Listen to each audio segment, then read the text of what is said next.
Hello and welcome to another episode of History with Andy Akright. I'm Andy Akright. Today I am in Osawatomie, Kansas. Osawatomie, Kansas. Now, Osawatomie has chosen 10 sites of significance to their history. It's really, really cool. The first site is right behind me. It's the Mills House. Mills House was built in 1902. William M. Mills was a gas guy, oil and gas guy, and made some big bucks and built this house. It's now a private residence and they're restoring it. So that is really cool. It's on the National Register. And if you want, you can go to the RV park too. And you're looking at me too much. Here you go. Check this out. Look at that beautiful home.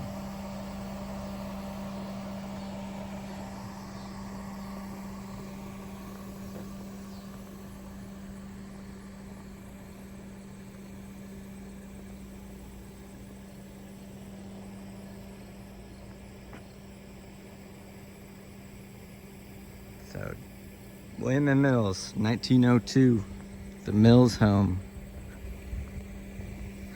Stop number one. Now on to stop number two. Welcome to stop number two. This is stop number 2 of 10 on the Osawatomie tour. If you're down in Osawatomie, it's really worth it. We just saw the Mills home, just right there. So right on the corner, and then this is the Asylum Bridge.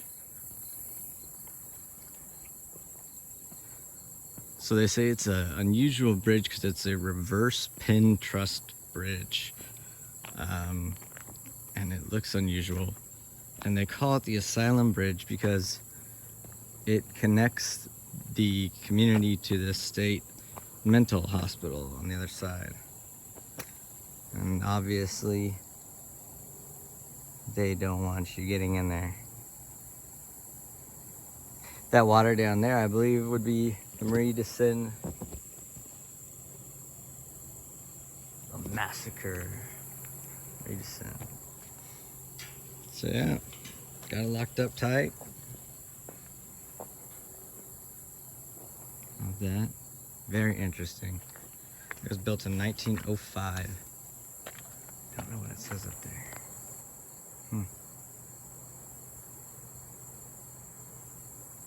If you can read it, that's awesome. Please comment and let me know. But right down there, right over on that other side. And it's kind of crazy, this Asylum Bridge, you know, barred off so you can't get there. Your car can't even get there. It's blocked off. So, number 2 on the stop. Let's head to number 3. Number 3, right here. This is where the term Jayhawker comes from. Jayhawk. I think of the University of Kansas, their mascot, the Jayhawk. Right, so here in 1856, Pat Devlin, he was an Irishman, he was a free stater. He came back from Missouri and he was hitching up his horse. He had a whole bunch of stuff and somebody said, "Man, it looks like you've been foraging." He said, "Oh, I've been jayhawking over in Missouri." And they're like, "What's jayhawking?" And he said, "It's a bird that worried its prey before devouring it in the old country." So over in Ireland. Now, every state has 2 statues in the U.S. Capitol. One of Kansas's is Dwight D. Eisenhower, and the other one is Senator John James Ingalls. And Ingalls dedicated the Soldiers Monument here in 1877. And I gotta read this to you because he said in that speech, "A jayhawk is both a mischievous, quarrelsome egg sucker, and a hawk, a cloud-hunting pirate whose insatiable appetite for blood makes it an agent of destruction." So the guy that we have a statue of, that's how he said it was a jayhawk. Over here, 1856, they said, yeah, it's a bird that worries its prey before it devours it. From the old country, from Ireland. All right, let's go to number 4. All right, number 4. Here we are. The establishment of the Republican Party. It says Republican Party of Kansas organized in Osawatomie May 18th, my birthday, 1859.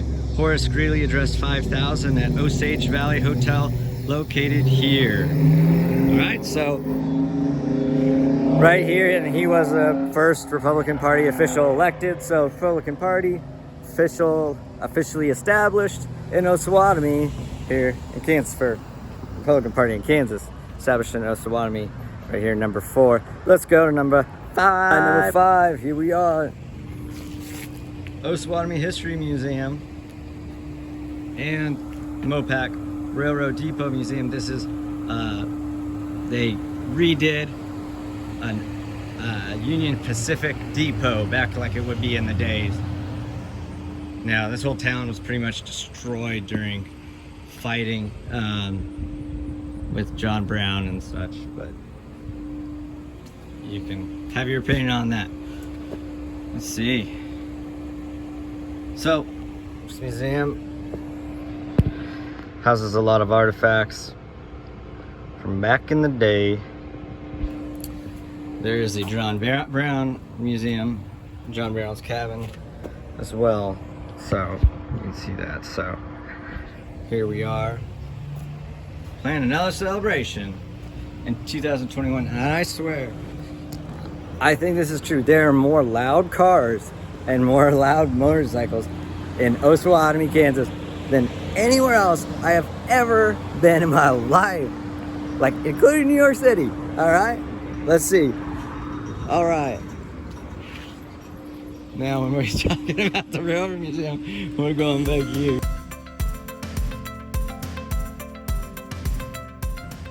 Railroad, very important. Killed the Santa Fe Trail, but you know, Kansas City continues to be a big hub for the railroad.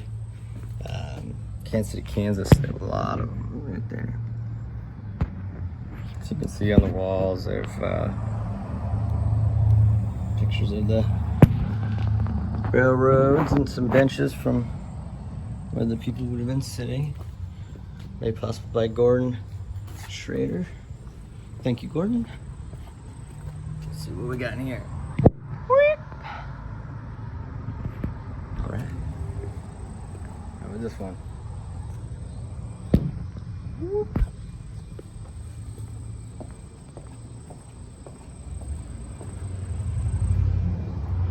All right. So there you go, china and dishes from that would have been on the train. Looks like some files and books, so you can probably got somebody, historian and librarian, kind of in there. So, thanks for exploring that with me. Oh, here's part of the museum.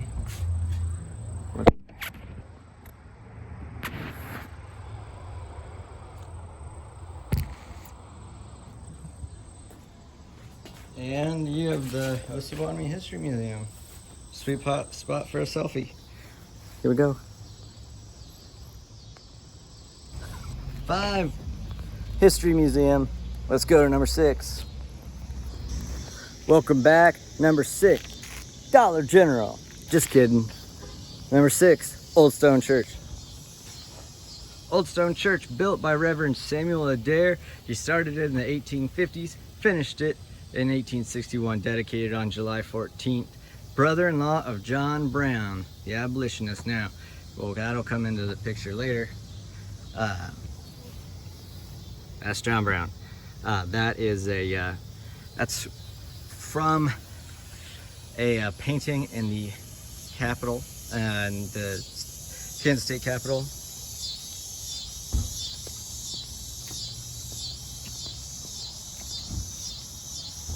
Old Stone Church, one of the first churches in Kansas. This church was built by a Congregationalist group and is typical of the church structures built during pioneering days in Kansas. It was dedicated to public worship in 1861, and its first pastor was the Reverend Samuel L. Adair, brother-in-law of John Brown, the famous abolitionist.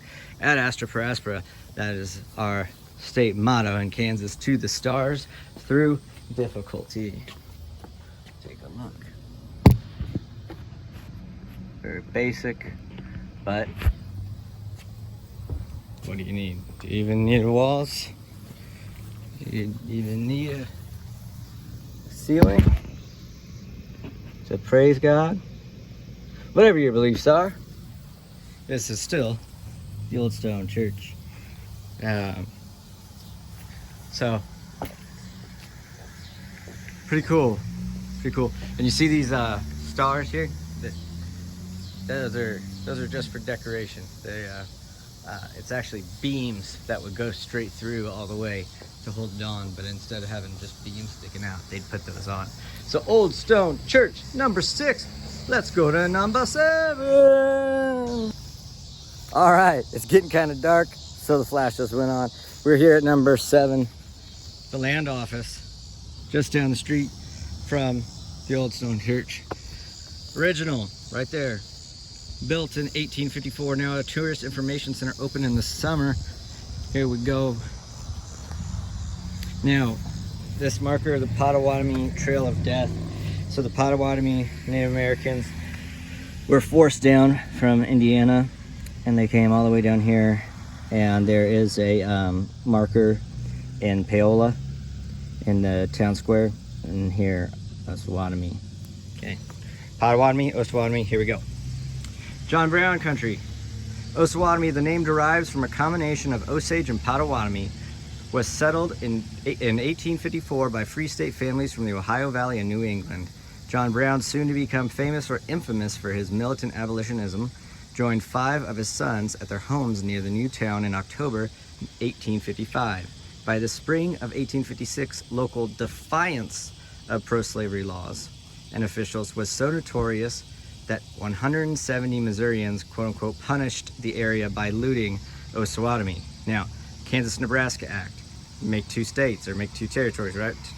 So, Kansas is supposed to vote in as a free state, or a slave state. Nebraska, a free state. That makes them even. But Kansas is going free state. That's why we got some battles going on, okay?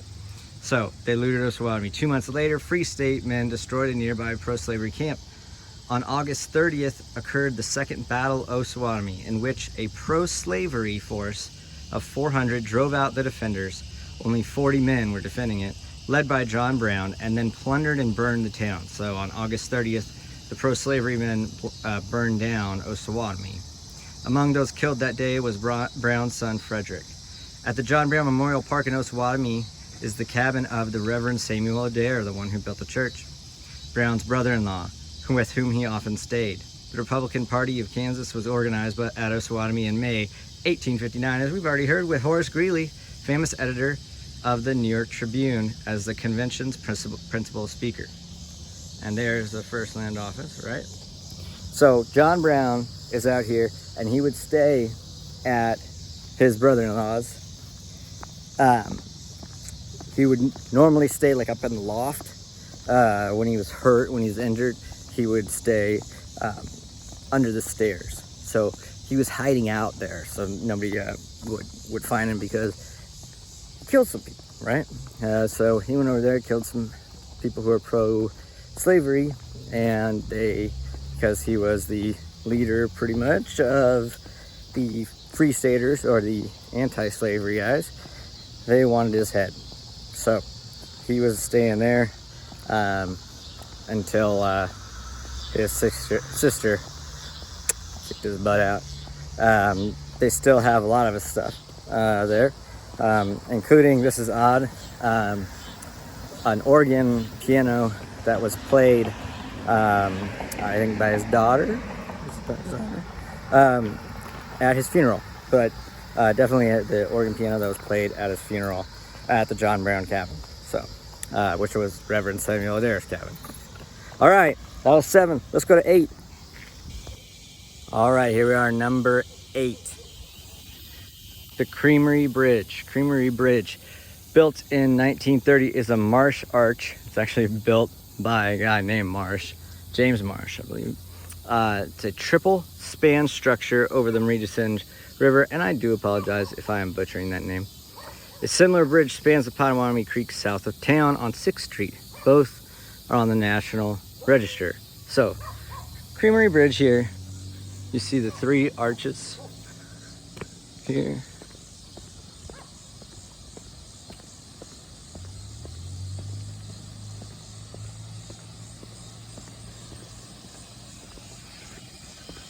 Look in there. See those 3 arches.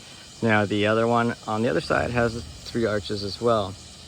One of the nicknames of Osawatomie is the town between 2 rivers. When we ascend here, and over on the other side on the 6th Street south is Potawatomi Creek. So you have the town between 2 rivers. And there's a sign that says, welcome to Osawatomie, right down there. All right, everybody, here we go.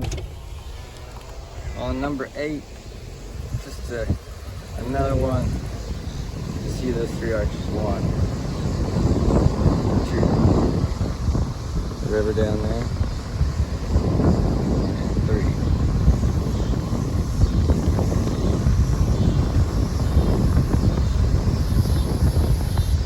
On to 9. We're on to number 9, the Soldiers Monument. It's also called Brown Cemetery, but Soldiers Monument. So here we are, number 9, Soldiers Monument. And we had read previously on number 7, I believe, about the battle.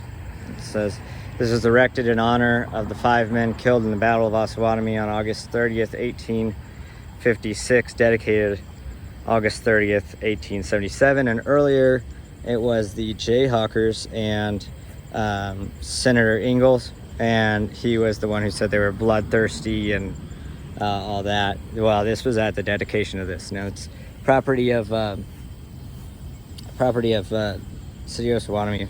By the way, I just remembered John Stewart Curry is the one who painted the mural of John Brown in the state capital of Kansas. And the picture filled out, you know, and it almost looks like sort of like a Moses figure, just like leading the troops or whatnot. So now if we go around here, here's the marker for the burial, and you'll see this inscription is also in commemoration of the heroism of Captain John Brown, etc., etc.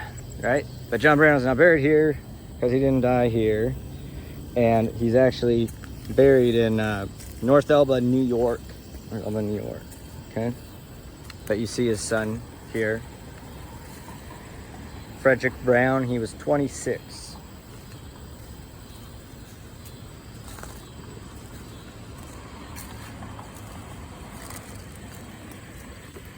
Here you have David Garrison. He was 36.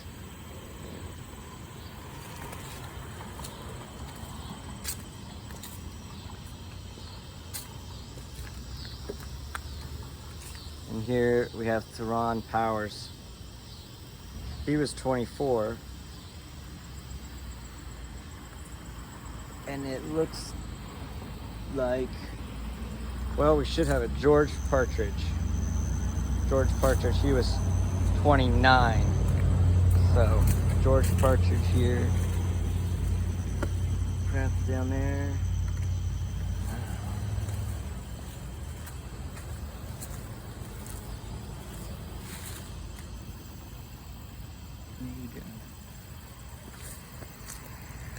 Well,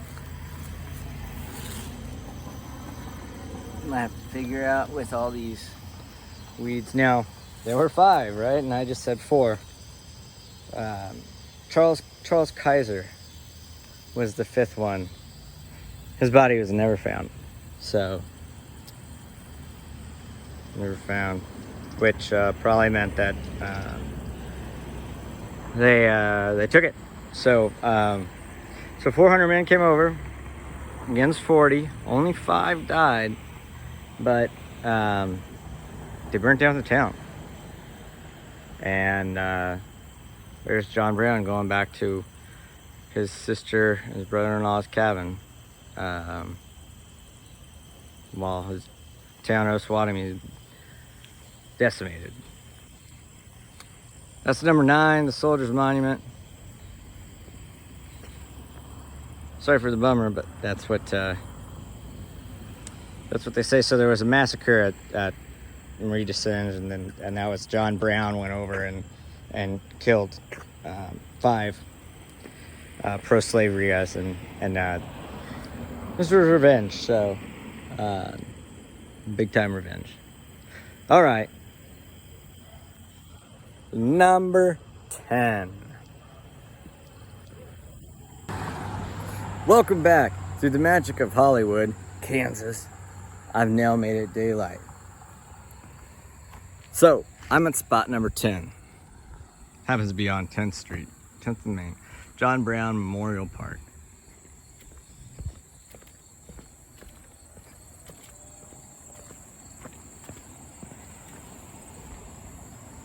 Now here. Site of the Battle of Osawatomie. John Brown defended Osawatomie against an attack by pro-slavery militia in the largest battle during the Bleeding Kansas era on August 30th, 1856. Now, okay, we have some issues. Did he defend Osawatomie? He tried to. Did Osawatomie burn to the ground? Yes. Did he lose 5 of his men? Yes. Did he win? I would say no. You know, the town was destroyed and all that, but he only lost 5 men, but including his son. Largest battle west of the Mississippi would be the Battle of Westport, but this would be the largest during the Bleeding Kansas era, when it was smaller attacks going against each other. So he's seen as a hero, but the town was destroyed, so I'm not sure if we call that a win or not. So John Brown Memorial Park, really cool thing in here is right up in that building right there. Now, what they did, we've mentioned the Adair Cabin a couple times. They took the Adair Cabin apart piece by piece, moved it over here to John Brown Memorial Park, put it back together, and then put a building surrounding it to protect it. So it's a museum. It's worth a visit if you're into this kind of stuff. And if you've made it to this far in the video, you probably are. John Brown statue, 1935, cast by Bourberdine Foundry in Paris, which made the Statue of Liberty. Statue of Liberty, the Bourberdine Foundry, they made it in pieces and had to bring it over. And it says, this statue was erected May 9th, 1935 by the Women's Relief Corps, Department of Kansas Auxiliary to the Grand Army. And Eugene F. Ware. John Brown of Kansas, he dared begin. He lost, but losing won.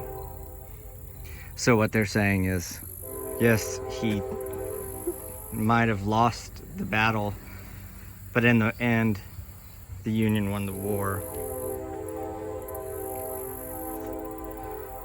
Captain John Brown, 1800, 1859.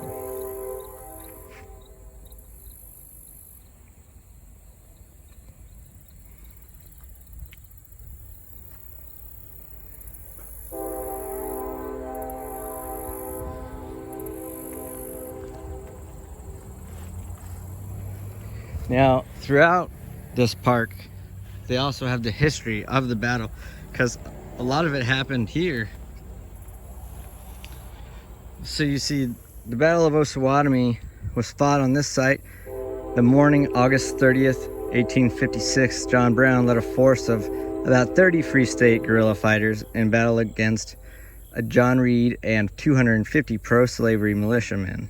So that's why they consider it a victory, is because it was such a offsides, event. John Brown chose this battlefield, and his battle plan was to take a strong stand, then withdraw and distract Reed's pro-slavery forces away from attacking Osawatomie. Reed's pro-slavery militia force sought to capture or kill John Brown, who was a prominent leader of the militant abolitionists in Kansas Territory. John Reed's pro-slavery militiamen took up a post here to attack John Brown's Free State guerrillas that had formed up in the brush on the south bank of the Murchison River directly to the north. It says, please proceed to sign 2 directly ahead. So sign 2 is up right there, park bench. So you can go through here and do that. So what they were trying to do is distract them and take them away from the town, but they didn't get that. And they wanted John Brown because John Brown was becoming an iconic leader.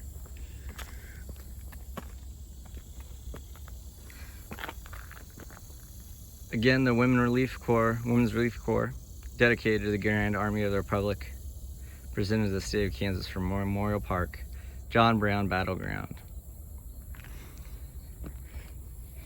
Okay, so he's seen as a hero, and there's a place in Kansas called Quidaro, and Quidaro was the first real site across the Missouri River where slaves could be free. They set on free soil. Now, they weren't out of the woods yet, but then Quidaro established a town.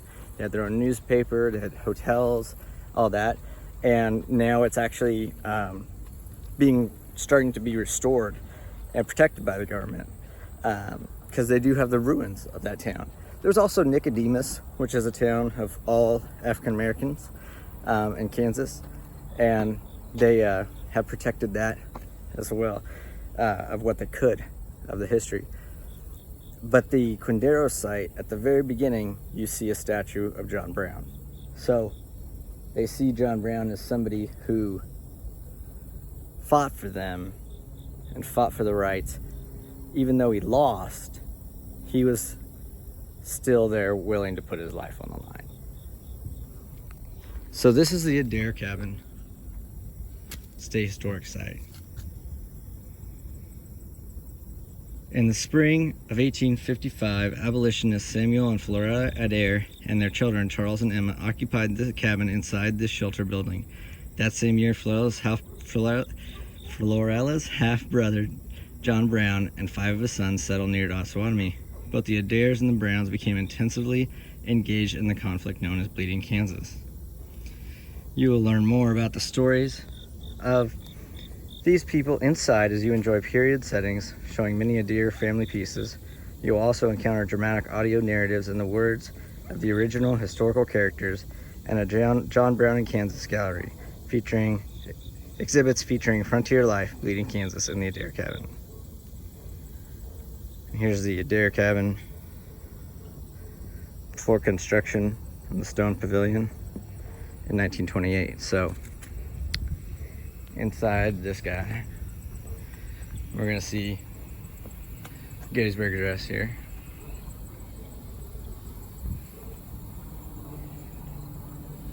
And order number 11 that they used to get everybody out of the Missouri side, guerrilla fires. But here is the cabin, and it's pretty cool.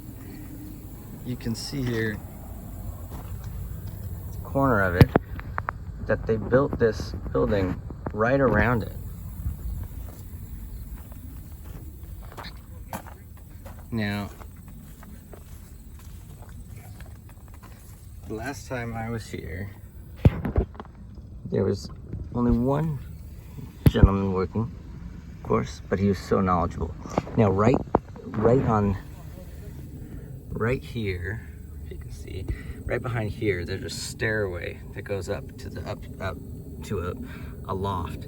And John Brown, you can actually see the boards of the loft there. And John Brown, when he was sick, stayed under there, stayed under the stairs. Otherwise, he would have been staying upstairs. streets.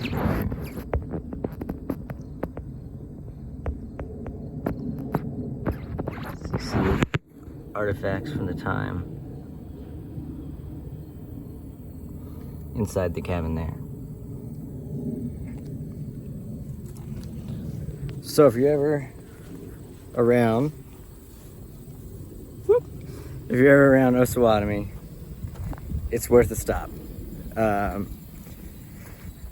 Let's see, it's closed today, probably because of COVID, but check to make sure that it's open, because it really is cool. It really is cool that they took this cabin and they moved it so they could keep history.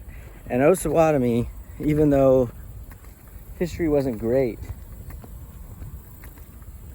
because the town was destroyed and all that, it was that they fought. And that's what their pride is in. Their pride is in the fact that they fought and they put up a fight. And while other towns perhaps did not, but they were there fighting for freedom and fighting for what was just in their eyes. No controversial opinions. So that's why Osawatomie embraces this so much. If you're ever here, if you're ever by Paola, Kansas, it's just down the road. But check it out. John Brown, the whole story is basically straight down Main Street. In this park, John Brown Memorial Park, check out all the signs. It's great, it's cool. It says rarely where they were during it. And this is 10th Street and Main. 10th and Main, 10th stop. This has been another episode of History with Andy Akright. I thank you for coming on this tour with me. I know it was a long one, but I hope it was worth your while. And I hope someday you get the chance to see it yourself. This has been another episode of History with Andy Akright. I'll see you next time.